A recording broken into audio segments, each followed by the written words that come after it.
अरे कल्पना आई राहुल, अरे लय मोठी खुश खबर आहे. मला नोकरी लागली शहरामध्ये आणि इथल्यापेक्षा जास्त पगार आहे. अरे वा, ही तर लई मोठी गोष्ट आहे. बस 1 महिन्यानंतर मला तिकीट भेटणार आहे. मग मग आपण सगळे सोबत नाही जाणार? तुम्हाला जर घेऊन गेलं तर मला काहीच नाही उरणार.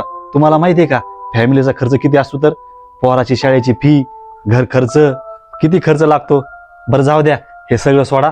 मला लय भूक लागली. तुम्ही काय करा, ताट वाढा, मी आता हातपाय धुवून येतो.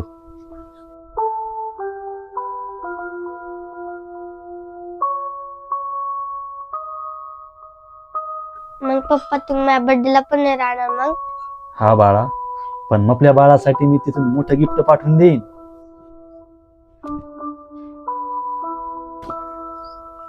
अरे आई, काय पोरा? तुम्ही सगळ्यांनी जेवण केलं का? नाही पोरा. तुमच्या सगळ्या जेवण कुठे? आणि तुम्हाला माहित नाही का आपण सगळे जेवण संगच करतो म्हणून? पोरा, तुला बाहेरच्या शहरात जावं लागेल ना, तर तुला एकट्यालाच जेवावं लागेल. आता तू नसताना आम्हाला सव लावून घ्यावं लागेल जेवायची. सारखा विचार करून मन लय भरून येत आहे. याच्यामुळेच म्हणलं आजपासूनच सव लावून घ्यावा. पोरा, अजून पैसे भेटत असले तर लय चांगलं होईल. पण ते पैसे माया साथ देईन का? जी सोबत तुला राहून आम्हाला माया भेटती. बाहेरचे पैसे किती कमीले तरी काही कामाचे नाही पोरा.